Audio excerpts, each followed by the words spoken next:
मुक्तादिर खान साहब जो हैं, जब वो इंडियन गवर्नमेंट को क्रिटिसाइज करते हैं या इंडियन सिस्टम को कुछ गलत कहते हैं या कोई ऐसी बात करते हैं जो कि जिससे ये लगे कि इंडियन गवर्नमेंट जो है सही काम नहीं कर रही, तब तो जो है वो चीमा साहब भंगड़े डाल रहे होते हैं। मैं हमारे दोस्त हैं प्रोफेसर डॉक्टर मुक्तादिर खान, तो उनका मैं देख रहा था कि वो कह रहे हैं जी कि व्हाट इफ, मतलब उन्होंने भी वो उसको हाइपोथेटिकली कहा है, व्हाट इफ पाकिस्तान डिसइंटीग्रेट्स।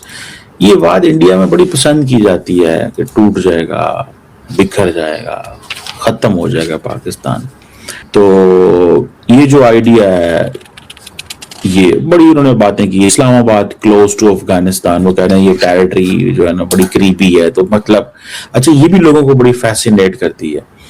एक वक्त हुआ करता था कि लोगों को ये फैसिनेट करता था तालिबान सवात में आ गए हैं, न्यूक्लियर बॉम्ब इस्लामाबाद में है, तो देखें 60 किलोमीटर दूर तक है न्यूक्लियर वेपन। तो ये वेस्ट की बड़ी फैसिनेशन है पाकिस्तान के न्यूक्लियर वेपन्स, पाकिस्तान की डिसइंटीग्रेशन, और ये एकेडमिया एंड स्कॉलर्स और ये लोग, और फिर क्योंकि इंडिया को अंदर ये बात बड़ी पसंद की जाती है कि पाकिस्तान टूटे। मैंने कल भी कहा था आपको, शायद परसों कहा था कि इंडिया के अंदर जो इस वक्त अपरेटस है उसको दो चीजें चाहिए, India's rise and Pakistan decline. That makes an Indian story more successful. समझ रहे हैं बात? ये स्टोरी ज्यादा सक्सेसफुल तब बन सकती है कि आप दोनों चीजें जो है ना वो एट द सेम टाइम करें। अगर आप एक स्टोरी सुनाएंगे ना कि सिर्फ इंडिया का राइज हो रहा है, तो दैट्स अ डिफरेंट स्टोरी। दूसरी स्टोरी क्या है? पाकिस्तान का डाउनफॉल भी होना चाहिए। सो पाकिस्तान इज सर्वाइविंग। पहले तालिबान बनाए, फिर तालिबान खत्म किए, फिर इंडिया का एक एक्टिव थ्रेट है, फिर इंटरनल अब प्रॉब्लम्स हमारे पास आ गए हैं। बट पाकिस्तान की हालत लीबिया, इराक, सीरिया जैसी नहीं हुई। फाइनेंशियल शॉक से भी बाहर निकल आता है। ग्रेट पार मतलब रीजन में इंडिया की डोमिनेंस भी नहीं करने दी आज तक, और अपने बॉर्डर के ऊपर 25 साल पहले तालिबान बने, ग्रेट पार कंपटीशन हुआ, फिर चले गए, और अब हमारे बॉर्डर के ऊपर अमेरिकन $7 अरब का असला भी छोड़ गए हैं। वो तालिबान भी वहीं पे हैं, वो दहशतगर्द भी वहीं हैं। नेटो हाथ साफ करके चला गया, भाई हमसे ये काम नहीं होगा, अब तुम जानो, पाकिस्तान जाने और हम जाने। इसके बावजूद we are surviving and making our way. What do you make? And then एक सिक्योरिटी स्टेट है। तो डू यू थिंक ये बाल्कनाइजेशन जो आपने वो मैप लगाया, ये मैं दिखाऊं, this is still visible idea, या कि आप समझते हैं कि ये फॉर एग्जांपल ये वेस्ट के अंदर बड़ी बातें इस पे की जाती थी? मुझे याद है कि मैंने आपका वो एक रिबटल दिया, आपने कहा कि जो इस्लामाबाद है वो अफगानिस्तान से थोड़ा दूर है, लेकिन इतना भी नहीं है। तो वो हमारे वहां पे कहा जाता था कि देखो तालिबान सवात में आ गए हैं, and that is just 60 kilometre Islamabad, तो it means nuclear weapons and Taliban are बिल्कुल करीब करीब है। मतलब इस तरह की बातें हुई। और कभी आईईए ने, international atomic energy agency, American ने कभी नहीं कहा पाकिस्तान के न्यूक्लियर वेपन्स अनसेफ हैं। जबकि इंडिया के अंदर आप देखें 19,000 फाइल्स लीक हो गई, यूरेनियम। बट खमर साहब, जो बाइडन ने तो साफ कहा था the most dangerous nation on earth is Pakistan. ये तो अमेरिका का प्रेसिडेंट था जब कहा था ना। आपको ये और बात है कि आपको एक प्रेसिडेंट की बात को आप अहमियत नहीं दे रहे हैं, दूसरे प्रेसिडेंट को आप अहमियत दे रहे हैं, but this guy did say that. और अगर आप जाके एफपैक पे जो लिटरेचर, अभी तो लफ्ज एफपैक इस्तेमाल नहीं की जाता, बट अगर आप ओबामा के जमाने में भी आप अगर जाके एफपैक की जो डिस्कशंस हो रहे थे, तो उसमें देयर वाज डिस्कशन के one of the reasons why we are concern is about Pakistan nuclear weapons. In fact इसके ऊपर एक मैं आर्टिकल लिखा था, मुझे याद नहीं है कहाँ, आई थिंक डेली टाइम्स के लिए लिखा था मैं, एजाज हैदर का जो अखबार आता था। But I wanted to tell you कि ये देखिए, इंडिया में तो बहुत चर्चा चल रहा है कि पाकिस्तान में देयर इज अपराइजिंग्स इन गिलगित बल्तिस्तान, अभी जो प्रोटेस्ट हो रहे हैं मुसलसल, जहाँ पे 30-40 लोग मारे गए, बलूचिस्तान में टेररिज्म चल रहा है। Just to let you know, and there is a new government वहाँ। हाँ, yeah, I know all of that. What I'm trying to say कि इंडिया में काफी चर्चा चल रहा था कि there is a lot of uncertainty going on। Khyber, तो ये जो 3 प्रोविंसेस है, बलूचिस्तान, KPK, और जो आपका ये, this is not even a province ना, जो गिलगित बल्तिस्तान, और जिसको आप आज़ाद कश्मीर कहते हैं, इंडिया में उसको पाक ऑक्युपाइड कश्मीर कहते हैं, तो वो इलाका जो है it is not even actually a province, it is, आप लोग उसको ट्रीट करते हैं as an independently autonomous govern province. तो यहाँ पे प्रोटेस्ट तो चल रहे हैं, तो I wanted to look at it and see what is. तो आपको मैं, for example, I learned a lot of interesting thing. अब वो जो दूसरा वो दिखाएं मुझे, पहले तो ये मैप रहने दे। तो पहले तो मैं ये कह रहा हूँ कि जो इंडियन समझ रहे हैं कि जो हिस्से पाकिस्तान से टूटेंगे वो सीधा आ जाएंगे, इंडिया का हिस्सा बन जाएंगे और सब हिंदू बन जाएंगे, वो तो होने वाला नहीं है। That is out of the question.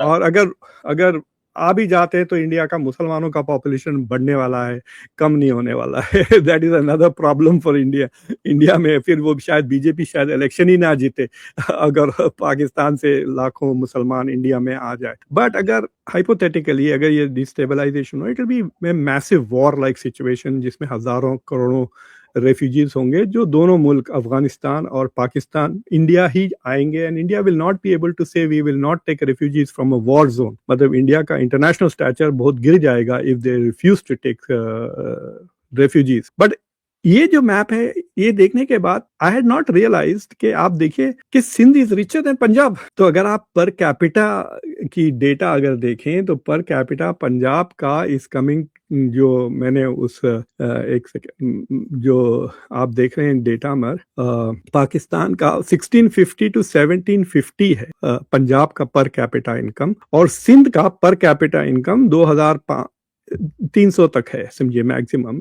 This is at first intuitively it was like अरे ये कैसा हो गया। देन वी रियलाइज कि कराची शहर के वजह से सारे आपके कॉर्पोरेट हेडक्वार्टर्स कराची में है और कराची पोर्ट भी है, सो काफी ट्रेडिंग आपकी जो भी होती है वो कराची से होती है। पंजाब का जितना बिजनेस है वो बेसिकली कराची में रजिस्टर्ड है और वो पोर्ट सारा कुछ वहीं पे आता है वो सारा। हाँ, इसलिए पर कैपिटा इनकम सिंध की ज्यादा है। और अगर आप देखें बिटवीन पंजाब और सिंध 60 to 36 90% से ज्यादा 95% आपका इंडस्ट्रियल कंट्रीब्यूशन ये दो प्रोविंस से आता है। तो जो बाकी के सारे प्रोविंसेस हैं खैबर पख्तूनख्वा बलूचिस्तान वगैरह, देयर इज हार्डली 2-3% इस तरह का कंट्रीब्यूशन है टू द जीडीपी। लेकिन खैबर पख्तूनख्वा का जो आबादी है it is as big as Afghanistan. 40 million है उसकी आबादी, 4 करोड़ है। It is exactly the size of Afghanistan in terms of population. लेकिन उसकी आप लिटरेसी लेवल्स देखिए 58%, उसकी जीडीपी बिहार की तरह है, इतना गरीब मतलब प्रोविंस है। सो आप देख सकते हैं कि सिंध को देखें आप कितना अमीर है, इस्लामाबाद को देखें बहुत ही ज्यादा अमीर है। लेकिन जो आपके दूसरे प्रोविंसेस है बलूचिस्तान और गिलगित बल्तिस्तान और खैबर पख्तूनख्वा, ये बहुत ही गरीब हैं relatively. So the distribution of wealth बहुत अनइवन है। तो so I was looking at it and saying कि भाई अगर अलग होता है तो I think Punjab will become a very powerful country. एक तो एक न्यूक्लियर वेपन्स उनके पास रहेंगे, दूसरी चीज ये है कि फौज भी पूरी उन्हीं के पास रहेगी, but it will probably be richer than Pakistan and I think stronger than Pakistan if Punjab is alone. मैं आपको मजे की बात बताऊं, there is no scenario like this, ठीक है? नहीं, आप इतना परेशान क्यों हो रहे हैं? Just hypothetical. देखिए क्वेश्चन इज ये नैरेटिव बनता है। आपने न्यूक्लियर की बात की, मैंने पॉइंट लिखा। आपको पता है जब ट्रम्प 2016 में पावर में आए तो उस वक्त जो अफगानिस्तान के जो लोग थे, इंडियन लॉबी भी थी, वो न्यूयॉर्क टाइम्स में आर्टिकल लिखवाती थी कि पाकिस्तान के न्यूक्लियर वेपन कितने डेंजरस हैं। फिर बाइडेन ने कहा, फिर बाइडेन जाने लगा तो बाइडेन के डेप्टी नेशनल सिक्योरिटी एडवाइजर ने कहा जी हमारे ऊपर अमेरिका पाकिस्तान से मिसाइल आ। तो हमें इन चीजों को बहुत अच्छे से पता है, ये क्यों होती हैं, ये कैसे होती हैं, पीछे लॉजिक क्या होती है, और ये माइंडसेट क्यों है। जब भी नया अमेरिकन प्रेसिडेंट आता है तो जाहिर बात है इंडियन गवर्नमेंट काम करती है कि पाकिस्तान को कैसे नहीं। देखिए इंडिया की राइज दो चीजों से लिंक है, on India's rise and Pakistan decline. ये दोनों चीजें चाहिए उनको। अगर इंडिया की राइज हो और पाकिस्तान की भी राइज हो तो उनको अच्छा नहीं लगता, तो वो कहते हैं डिक्लाइन भी होनी चाहिए। तो मैं इसमें मैंने समझिए ना, मैंने 2016 में Afghan deputy national security adviser ने आर्टिकल लिखा न्यूयॉर्क टाइम्स में कि पाकिस्तान का न्यूक्लियर प्रोग्राम कितना डेंजरस। मुझे याद है उस आर्टिकल की बेस के ऊपर द वियॉन न्यूज ने इंडिया में मुझे पहली दफा टीवी पे बुलाया। मुझे आई रिमेंबर, मैंने वो पढ़ा, मुझे 2017 की बात बता रहा हूं, this is in March and Trump just came in power. आप जाके अभी भी वो करेंगे गूगल के एक Afghan deputy national security adviser ने एक आर्टिकल लिखा। मैं अप्रैल 2017 की बात कर रहा हूं। मैं वियॉन न्यूज पे गया, मेरे पास साथ एक उन्होंने एक CIA का बंदा बैठाया हुआ था, पाकिस्तान का न्यूक्लियर प्रोग्राम कैसा है। तो अभी ट्रम्प आया तो इंडिया ने ये पहलगाम वाला हो गया। तो वी एग्जैक्टली नो कि जब भी अमेरिका के अंदर नई एडमिनिस्ट्रेशन आती है तो उसको कैसी लॉबीज पड़ती हैं और कि जी पाकिस्तान के बारे में क्या पॉलिसी बननी है। तो इस तरह तो एक तो हमारे साथ ये होती है, दूसरा हम खुद भी जालिम है। हमारे पंजाबी में एक शेर है, कुछ शहर के लोग भी जालिम सन, कुछ सानू मरन का शौक। यानी कि कुछ शहर के लोग भी जालिम थे और कुछ हमें भी मरने का शौक था। तो वो हमारे इंटरनल प्रॉब्लम, सोशल कॉन्ट्रैक्ट के मसले, civil military problems, parliament strong नहीं स्ट्रांग, ये चीजें। तो जस्ट मैं इन दैट केस मैं ये नहीं कह रहा कि आपकी बात सही है, डॉक्टर साहब ये ऐसे ही है जो इंडिया के फॉर ऑफ ट्राइबल बेल्ट है, Balochistan is all tribal. If you will आप सिर्फ वीडियोस देखे ना तो you will see this is tribal place. और ये तो भला हो चाइनीज का जिन्होंने वहां इतने इतने बड़े सड़कें बना दी, ट्रैक बना दिए, ट्रांसपोर्टेशन की बहुत कुछ किया। केपी का प्रॉब्लम ये रहा है कि वो पूरी जिंदगी तजर्बागार रहा है। खैर, ये थे चीमा साहब, और चीमा साहब का ये कहना था कि जी पाकिस्तान के जो एरियाज हैं उनका, उनके बारे में मुक्तदिर खान साहब का, वैसे उनके थंबनेल को अगर देखें आप मुक्तदिर खान साहब के, तो उन्होंने थंबनेल भी ऐसा बनाया है कि जिसमें कई हिस्से जो है पाकिस्तान के वो अलग अलग दिखाई दे रहे हैं। लेकिन चले ठीक है, as a Pakistani, as a true Pakistani आपको उनकी बात बुरी लग सकती है और लगनी भी चाहिए कि अरे ऐसे कैसे हमारा मुल्क तोड़े डाल रहे हैं। लेकिन ये बात भी फैक्ट है कि इस वक्त पाकिस्तान की जो हालत है उसको भी नजर में रखना चाहिए। जैसे कहते हैं ना कि सच्चाई की तरफ, रियलिटी की तरफ भी आपको देखना चाहिए कि क्या हो रहा है। सिर्फ ये कह देने से कि नहीं जी हमारे यहाँ तो ऐसा कुछ है ही नहीं, तो जी 71 में भी पाकिस्तान टूटा था।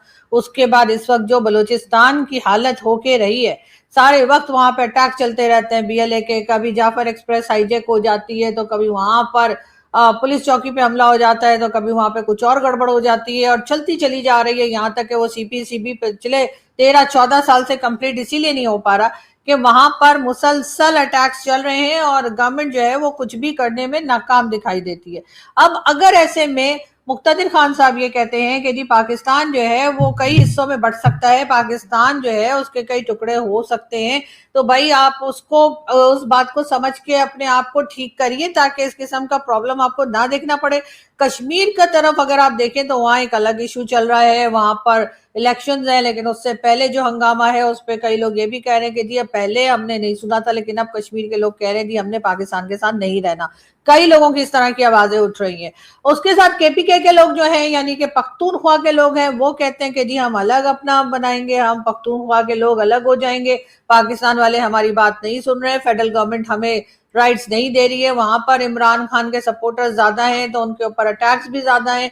अफगानिस्तान के साथ अलग एक झगड़ा चलता चला जा रहा है ड्यूरल लाइन को लेकर, तो हमेशा से वो एक अलग इशू बना हुआ है। सिंधु देश करके एक छोटी मोटी एक जिसे कह लीजिए मूवमेंट वो अलग चलती रहती है, और इसी तरीके से गिलगित बल्तिस्तान और कई एरियाज पाकिस्तान के ऐसे हैं जहां पर इस वक्त प्रोटेस्ट भी चल रहे हैं, इस वक्त लोग नाराज भी हैं, लोग कई तरह की बातें भी कर रहे हैं।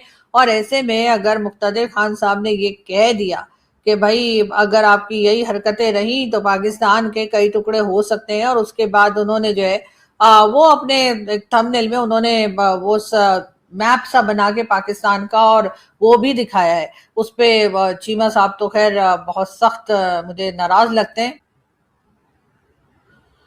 जी। तो ये है वो मैप जो डॉक्टर मुक्तदिर खान साहब ने अपने थंबनेल में दिखाया है, और इसमें आप देख सकते हैं कि हर हिस्से को अलग अलग करके उन्होंने जो है उसको डिफरेंट कलर शेड दे के बताया है कि इस तरीके से पाकिस्तान के कई एरियाज जो है वो अलग हो सकते हैं। उन्होंने ये नहीं कहा कि हो गए हैं या हो ही जाएंगे, लेकिन जाहिर है कि जो हरकतें, जो करतूतें हमारे पॉलिटिशियंस की और पॉलिटिशियंस को लाने वालों की है, उससे लग यही रहा है कि चाहे अभी हो चाहे कुछ सालों बाद हो, लेकिन पाकिस्तान की यह हालत जो है हो सकती है अगर हमने फौरी तौर पे संभाला नहीं लिया, अगर हमने अपनी पॉलिसीज को ठीक नहीं किया और अपने आप को करेक्ट नहीं किया, तो ऐसा हो सकता है।